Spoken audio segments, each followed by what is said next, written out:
ආයිබෝන් කියලා පිළිගන්නවා සියලුම දෙනා අපේ SD lesson YouTube channel එකට. අපි මේ channel එකෙන් කතා කරන්න බලාපොරොත්තු වෙන්නේ විවිධ විෂය ශාස්ත්‍රයන් පිළිබඳ දැනුම ගෙනෙන්නයි බලාපොරොත්තු වෙන්නේ. එතකොට අපි මුලින්ම කරන්න බලාපොරොත්තු වෙන්නේ Excel කියන application එක ගැන. ඒතර ඔයාලා හැමෝම දන්නවා Excel කියන application එක Microsoft Office කියන software එකේ එන ප්‍රධාන application එකක් කියලා. ඒතර මේ application එකෙන් කරන්න පුළුවන් වැඩ විදිහට අපි බැලුවොත් ගණිතමය ගැටලු විසඳීම, දත්ත ඇනලයිස් කිරීම, ලොජිකල් ඩිසිෂන් ගැනීම වගේ දේවල් ප්‍රධාන වෙනවා. එතකොට අපි මේකේ පිළිවෙලට කතා කරගෙන යන් කොහොමද මේවා කරන්න කියලා සරලම තැන ඉඳලා පටන්ගෙන සංකීර්ණ දේ දක්වාම අපි මේක කතා කරන්න බලාපොරොත්තු වෙනවා. ඔයාලා අපේ channel එක subscribe කරලා අපිත් එක්ක දිගටම රැඳිලා ඉන්න. එතකොට අපි අලුතෙන් ගෙන වීඩියෝස් ඔයාලට මනින් බලා ගන්න පුළුවන්. හරි අපි බලමු අද පාඩම ගැන මුලින්ම. අපි බලමු Excel එකට ගිහින් තියෙනවා Microsoft එකේ Excel කියන අපි open කරගමු. හරි Excel වලට ගියාම අපිට මේ වගේ ඉන්ටර්ෆේස් එකක් අපිට දකින්න ලැබෙනවා. මෙන්න මෙතනින් blank workbook කියන එකට යන්න පුළුවන්. මේකට ගිහින් අපිට අලුත් එකක් ගන්නත් පුළුවන් නැත්නම් new කියලා ගන්නත් පුළුවන්. ඔය එතනින් යන්න blank workbook කියන එකට.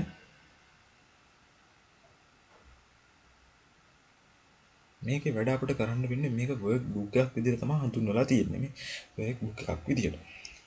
එතකොට මේක ඇතුලේ තියෙනවා sheet. මේ sheet වල තමයි අපි වැඩ කරන්නේ. sheet number 1 කියලා තියෙනවා. වගේ මෙතන මේ ධන ලකුණ ප්‍රෙස් කරලා තව sheet එකක් අපිට ඕන නම් ඇඩ් කරගන්න එහෙමත් පුළුවන්. මේක sheet එහෙම අපිට ඇඩ් කරගෙන අපේ වැඩ කටයුතු කරගෙන යන්න පුළුවන්.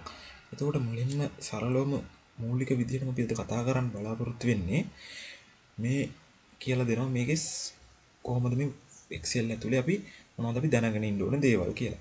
එතකොට දැන් මේ Excel ඇතුළට ආවහම මේ වගේ කොටු කොටු විදිහට මේක මේ කොටු ජාලයක් වගේ තමයි දකින්න ලැබෙන්නේ. ඇත්තට මේවා අපේ අන්තිම මේ අවුට්පුට් එකට මේවා එන්නේ නැහැ. ඒ වුණාට මේවා අපිට පේන්න තියෙනවා. එතකොට මුලින්ම අපි මේකේ මේ මොකක්ද කියලා හඳුනගමු. මේ තියෙන්නේ කොලම් එකක්. මේ කොලම්. කියන්නේ සිරස්ව තියෙන ඒවා අපි කොලම් කියලා හඳුන්වනවා. මෙහෙම තියෙනවා කොලම් කියලා හඳුන්වනවා. මේ තිරස් අතර තියෙන ඒවා අපි මේ අතර ගත්තම රෝ කියලා හඳුන්වනවා. 9 වෙනි රෝ එක. 14 වෙනි රෝ එක. රෝ. එතන මේ එක කොටුවක් ගත්තාම මේ කොටුවකට අපි කියනවා සෙල් එකක් කියලා. එතන මේ සෙල් එකේ පිහිටීම අපි සෙල් එකේ ඇඩ්‍රස් එක කියලා හඳුන්වනවා. ඒක හරියට ගෙදරක ලිපිනයක් වගේ. එතකොට සෙල් ඇඩ්‍රස් එක කියලා කියන්නේ මේක කොතනද තියෙන්නේ කියලා. ඒක අපි ලියනවා G එක කතා කරද්දී ගන්නේ G8. G කියන කොලම් එකේ ඉස්සෙල්ලාම කොලම් එක. ඊට පස්සේ රෝ එක. G8 කියන්නේ මේ සෙල් එකේ සෙල් ඇඩ්‍රස් එක. එතන මේක තව තැනක බැලුවොත් O8. එතන මේ වගේ ඕනම තැනක අපිට බලන්න පුළුවන්. මේක අපිට අමාරුම හොයාගන්න ඕනේ නැහැ. මෙන්න මෙතන දකින්නත් පුළුවන් මොකද්ද අදාළ සිලෙක්ට් කරපු එකේ සෙල් ඇඩ්‍රස් එක කියලා. එතකොට අපි යම් පරාසයක් මෙහෙම සිලෙක්ට් කරොත් මේක සෙල් රේන්ජ් එකක් විදිහට සලකනවා. මේක සෙල් රේන්ජ් එකක්. ඒක පටන් ගන්න තැන තමයි මෙතන පෙන්වන්නේ. ඇත්තටම අපි මේක ගැන පසුව කතා කරමු. සෙල් රේන්ජ් ලියන්නේ කොහොමද නම් ඒ ටික පස්සේ කතා කරමු.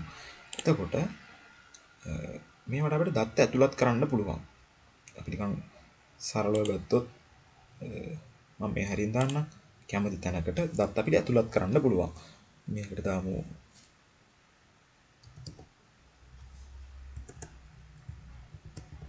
name කියලා. ඊළඟ එකට අපි දාමු marks කියලා.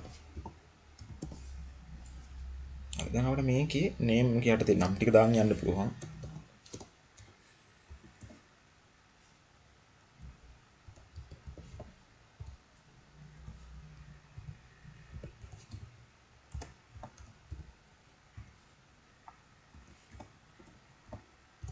ඔයගොල්ලෝ අපි නම් ටිකක් අපි දාගෙන යන්න.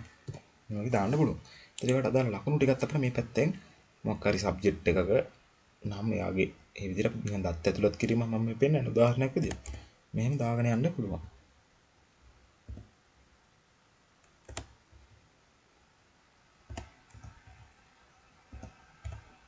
නිකන් normally අපිට මේ දත් ඇතුළත් කිරීමක් මේකේ කරන්න පුළුවන්.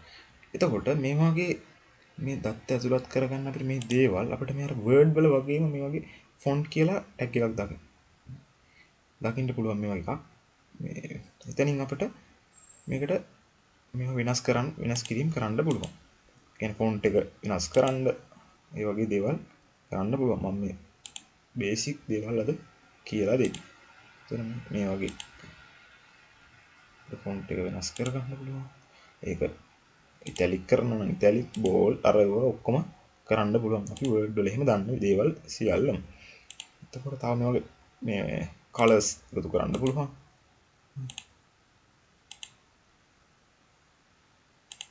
මේ වගේ දේවල් කරන්න පුළුවන්. මේකේ සෙල් එකට අල්ල එකක් දාන්න පුළුවන්. මේ වගේ වැඩ කරගන්න පුළුවන්. තව දෙයක් විදිහට අපි කියලා දෙන්න බලාපොරොත්තු වෙනවා අද කොහොමද මේ සෙල් එකක් මර්ජ් කරන්නේ. ඒ කියන්නේ මර්ජ් කරනවා කියලා කියන්නේ මේ සෙල් දෙක තුනක් එකට කරගන්නවා. ඒත් ඒක මෙන්න මෙතන දකින්න ලැබෙනවා සෙල් මර්ජ් සෙන්ටර් කියලා.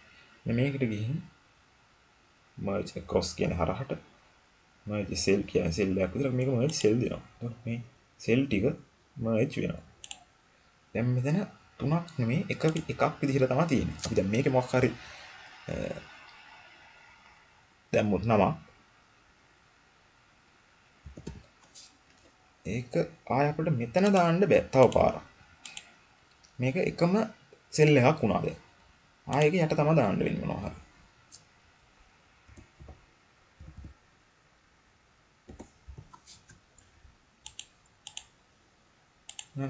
මෙතන දාන්න පුළුවන් වුණාට මේක දාන්න බෑ. ඒක තනි සෙල් එකක් බවට පත් වුණා. ඒකට තමයි අපි සෙල් මර්ජ් කරනවා කියන්නේ. මර්ජ් කරපු සෙල් එකක් අපිට මර්ජ් එක නැති කරන්නත් පුළුවන්. මේ වගේ ආපහු ඒක උඩම සිලෙක්ට් කරලා මර්ජ් ගතිය අයින් කරන්නත් පුළුවන්. එතකොට මේ Excel sheet එකේ මේක අපිට ඕනෑ තරම් මේ පල්ලයට අංක තියෙනවා. අතට මේක 3000 ගානකට විතර තියෙනවා සෙල්. මේ පැත්තටත් සෑහෙනට තියෙනවා. මේක Z වලට ගිහින් Z වලින් පස්සේ ආපහු Z AB ඒ විදිහට ආපහු මේක දිගටම යනවා.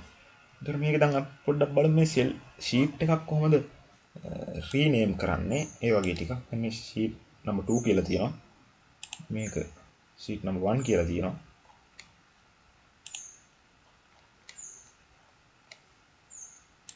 දැන් හදපු ටික තියෙන්නේ sheet number 2 කියන එකේ.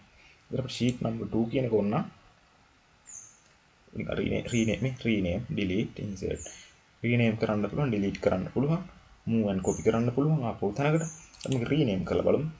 rename කරනවා students කියලා.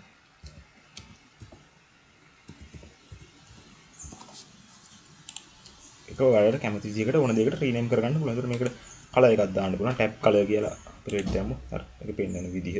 ඒ විදිහ වෙනස් කරන්න පුළුවන්. මේක අපිට මෙතෙන් දාන්න පුළුවන්. මේකත් අපිට ඕන රිලීට්. දැන් ඒක අපිට අනවශ්‍යයි. අපි ඒක දැන් delete කරලා දානවා. හරි. ඒක delete කරන්න පුළුවන්. අපිට ආයෙක ඕන නම් මෙතනින් add කරගන්නත් පුළුවන්. ඉතින් මේ වගේ දේවල් මේක දකින්න තියෙනවා. දැන් අපි බලමු මේක save කරන්නේ කොහොමද කියලා. මේ වගේ මොකක් කරපු දෙයක් අපි save කරන විදිහ. ඒතර save එකක් දෙනවා නම් මේ save දෙන්න මෙතන ඊට අපිට control S එකක් ගහලා save කරන්නත් පුළුවන්. නැත්නම් මෙතනින් මේක ක්ලික් කරලා save කරන්නත් පුළුවන්. save එකක් දෙනකොට අපි දැන් OneDrive එකට මෙතන ඉන්නේ. අපි මේකේ option ගිහින් this PC දීලා example කියලා දාමු. example කියලා මේ workbook එක නම් කරලා මේක save කරනවා. දැන් මේක example.xlsx කියලා save වෙනවා. මේ excel කියන ඒ වගේ extension එක තමයි මේ .xlsx කියලා කියන්නේ. ඒතකොට ඒක extension එක විදිහට අපි දැනගන්න පුළුවන්. ඒතකොට තව මේකේ අපි මම අද කියලා දෙන්න බලාපොරොත්තු වෙනවා මේ පොඩි setting ටිකක් file කියන එකට ගිහින් අපිට option ගියොත් option කියන එකට මේ වගේ window එකක් open වෙනවා. මෙතන මේ general කියන එක යටතේ මම අපිට දකින්න පුළුවන් කොහොමද workbook එක default එන font එක මොකද්ද, font size එක මොකද්ද, මේවට customize කරගන්න පුළුවන් කැමති විදිහට. ඊට පස්සේ මේකේ save කියන එකට ගියොත් save කියන එකේ වැදගත් setting එකක් තියෙනවා හදාගන්න අපි.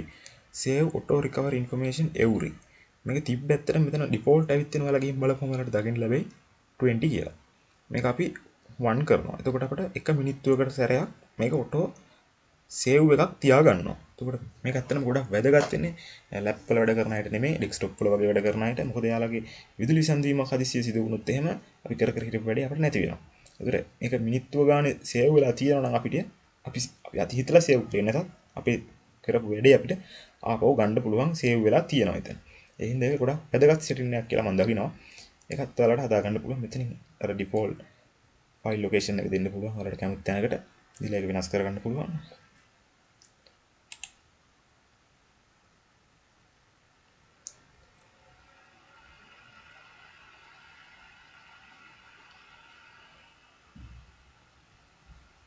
සේව් කස්ටමයිස් රිබන් කියන එකට ගිහින් අපිට මේකේ තව මේ රිබන් එක කස්ටමයිස් කරන්න පුළුවන්. රිබන් එක කියන්නේ මෙන්න මේ ටැබ්ස් තියෙන මෙන්න මේ ටික. හෝම් ටැබ් එක, ඉන්සර්ට් ටැබ් එක, පේජ් ලේඅවුට් මේවා තමයි ටැබ්ස් කියලා කියන්නේ. මෙතකොට මේ බාර් එක අපිට කස්ටමයිස් කරන්න පුළුවන් මෙතනින්. මේවට ඉන්සර්ට් කියන අයින් කරලා ඕකේ කරොත් අතන ඉන්සර්ට් නැති වෙලා යනවා. හරි ඉන්සර්ට් කියන එක නැති වෙලා ගියා. අපිට දැන් ඉන්සර්ට් කියන එක ගන්න ඕන නම් මේකේ මෙතෙන්ට ගිහින් කස්ටමයිස් රිබන් කියන එකේ ඉන්සර්ට් කියන එක ටික එක දාන්න ඕන. එතකොට ඉන්සර්ට් කියන එක එනවා. අන්න ඒ වගේ මේවා අපිට කස්ටමයිස් කරගන්නත් පුළුවන් එතනින්. අපි මේක ඉස්සරහට තව කතා කරගෙන යමු. ඉදිරි පාඩම් වලදී අපි මේවා කියලා දෙනවා කොහොමද මේක තව වැඩ ගොඩක් කතා කරන්න තියෙනවා. ෆන්ක්ෂන් දාන්නේ කොහොමද? ෆන්ක්ෂන් කියන ඒවා අපි මෙතන ටයිප් කරනවා. මෙතන තමයි අපි ෆන්ක්ෂන් බාර් එක කියලා හඳුන්වන්නේ. මේකේ තමයි අපි ෆන්ක්ෂන් ලියන්න ඕනේ. ඒතකොට විවිධාකාර ෆන්ක්ෂන් තියෙනවා. ඊට පස්සේ මෙතන මේ numbers කියන එක යටතේ අපිට විවිධ data types තියෙනවා. general numbers, currency, account මේ වගේ ඒවා අපි ඉස්සරහට කතා කරමු. ආද ඔක්කොම කියලා දෙන්න බලාපොරොත්තු වෙන්නේ නැහැ. එතකොට පැටලෙනවා වගේ වෙන හින්දා තව දෙයක් කියලා දෙන්නම්. wrap text කියන එක. මේකත් කියලා දෙන්න. මෙතන තියෙන්නේ අපි දැන් මේ සෙල් එක මොනවා හරි ටයිප් කරන් යනවා.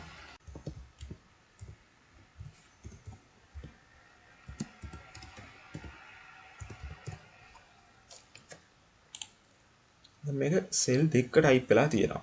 අපිට මේක මෙහෙම නෙමෙයි අපිට මේක දැන් මේක එනකොට සෙල් දෙක ටයිප් වෙලා වගේ පෙන්වනකොට මේක සෙල් දෙක නැහැ. මේ සෙල් එකේ මුකුත් නැහැ. මේකේ තියෙනවා නම් පෙන්වන්නේ නැහැ. දැන් මෙතන ක්ලික් කරලා මේකේ තියෙනවා නම් මේක පෙන්වනවා. දැන් මේකේ මුකුත් පෙන්වන්නේ නැහැ. ඒ වුණාට පළවෙනි එකේ විතරයි පෙන්වන්නේ. අපිට දැන් මේක හදා ගන්න ඕනේ පල්ලට. ඒක අපි මේක wrap text දානවා. අන්න එතකොට ඒක සෙල් එකේ පළල වැඩි කරලා තනි සෙල් එකක් ඇතුලේ මේක පෙන්වන්න හදන. ඒකට තමයි අපි wrap text කියලා කියන්නේ. ඒක මේක අයින් කරන්නත් පුළුවන්, ආයෙත් උදා ගන්නත් පුළුවන්. මේක අපිට හෙඩින් වගේ දෙයක් දාද්දි වැදගත් වෙනවා. මොනවා හරි දිග නමක් තිබ්බොත් අපේ data list එකේ table එකට වගේ එහෙම දාගන්න. හරි එතකොට අපි දැන් අද මූලික දැනුම අපි මූලික දේවල් ටික අපි ඉගෙන ගත්තා. Excel sheet එක කොහොමද වැඩ කරන්නේ? කොහොමද ඕන දෙයක් අපි type කරගන්නේ? ඒ වගේ setting මේ වගේ ඒවා මේ වගේ දෙයකට එතනින් border එකක් වගේ උන් දාගන්න පුළුවන්. ඒ වගේ දේවල් ටිකක් අපි අද කතා කරා. එතකොට අපි මේක ඉස්සරහට බලමු ඉතිරිවා කොහොමද කරන්න කියලා. මම අද ඊට වඩා කතා කරන්න බලාපොරොත්තු වෙන්නේ නැහැ ඇත්තටම. අපිත් එක්ක දිගටම රැඳිලා ඉන්න Excel කියන පාඩම් දිගටම අපි කරගෙන යනවා. මේක ඉවර කරලා ඊට පස්සේ අපි වෙනස් ටියුටෝරියල් එකකට යනවා. එතකොට මොනවා හරි ඉගෙන ගත්තා කියලා හොඳයි කියලා හිතෙනවා නම් channel එක subscribe කරන්න. ඒ වගේම ඊට එහා පැත්තේ තියෙන bell icon එක click කරන් අපි ඊළඟ දාන වීඩියෝ එක දාපු ගමන්ම ඔයාලට බලා ගන්න පුළුවන් වෙනවා. ඊට පස්සේ මොනවා හරි දැනගන්න දෙයක් තියෙනවා නම් ඒවා පහත comment section එකේ comment කරන්න, like කරන්න, share කරන්න. එහෙනම් සියලු දෙනාට සුබ දවසක්.